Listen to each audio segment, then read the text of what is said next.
नितीन गडकरी साहेबाकडून तुम्हाला काय अपेक्षा आहे?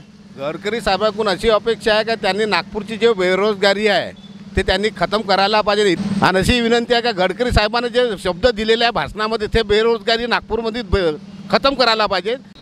कामं तर सगळे नागपूरमध्ये झाले आहेत, फक्त जे मुलांचा आणि युवांचा जे रोजगारचा विषय आहे ते सोडवण्यात यावा. आमचे जोगीनगर वगैरे आहे तर ते सुधारवलं पाहिजे. गटर लाईन नवीन टाकल्या पाहिजे. त्यांनी सडक परिवहन मंत्री राहूनसुद्धा इतर क्षेत्रातही त्यांनी लक्ष द्यावं, पर्टिक्युलर शिक्षणाबाबतीत.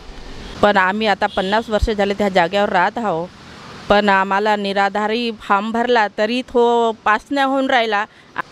ते आम्हाला नितीन गडकरींना आम्हाला प्रश्न म्हणजे सॉल्व करायचा. बस आता रोजगारावरच थोडीशी अपेक्षा आहे. रोजगारामध्ये थोडंसं काही बदल झाले आणि रोजगार आले त्याच्यावरती आहेत. आता गडकरी साहेबांनी थोडंसं लक्ष द्यायला पाहिजे. हे आहे की इन्फ्रास्ट्रक्चर चांगलं राहायला पाहिजे. पार्टिक्युलरली ज्या सिटी बसेस आहेत इथेनॉलयुक्त आणि गॅसवर आणि इलेक्ट्रिक बसेस आहे त्यांचं जाळं नेटवर्क त्यांनी वाढवायला पाहिजे. ठीक आहे, मेट्रोचं नेटवर्कसुद्धा त्यांनी वाढवायला पाहिजे.